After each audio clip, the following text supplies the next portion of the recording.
Hey comrades, welcome to the New Populist. I'm Dave Brown. If you are new to this channel, please like and subscribe. Now, of course, I'm being tongue-in-cheek when I say comrade. I am not a comrade, and hopefully neither are you. I am, however, a student of history and a student of Lenin and Trotsky. Now, the modern-day left, for the most part, are not doctrinaire Marxists. They have, however, learned very important lessons from Lenin and Trotsky on how to grab power. So for us on the right to better combat the left, we need to better understand Trotsky and Lenin. In this new series, I'll be highlighting a short lesson that we on the right can learn from Lenin and Trotsky. Let's get into it. In 1920, Vladimir Lenin wrote a pamphlet called Left-Wing Communism and Infantile Disorder.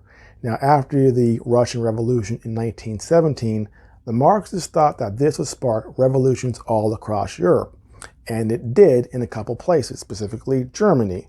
This, however, was a failure. The 1918 German Revolution ended with a bunch of Marxists being executed, most notably Rosa Luxemburg. Now, this was a period where the Marxists were trying to readjust their strategies moving forward because this massive worldwide revolution did not take place. The problem was there were Marxists that had different viewpoints, which is a common theme in the early 20th century. The Marxists often disagreed. Now, Lenin was trying to address the communists in Germany who had an absolutist approach to being Marxist, meaning that they did not want to participate in anything that was tinged with liberalism, bourgeois government, anything that was a relic of the old capitalist world that they hated. But Lenin said, no guys, there's a better strategy here. Here's what he said. The German left communists, with the greatest contempt and with the greatest frivolity, replied to this question in the negative. Their arguments, in the passage quoted above, we read, one must emphatically reject all reversion to parliamentary forms of struggle which have become historically and politically obsolete. This is said with absurd pretentiousness and is obviously incorrect. Parliamentarism has become historically obsolete. That is true as regards propaganda, but everyone knows that this is still a long way from overcoming it practically. Capitalism could have been declared, and with full justice, to be historically obsolete many decades ago. But that does not at all remove the need for a very long and very persistent struggle on the soil of capitalism. What did Lenin understand here? He realized that the communists in Germany didn't have the power to topple the system that had failed. But he said, don't be absolutist. Don't just take your ball and go home. Play within the system. Join parliament. Spread your propaganda until you gain power.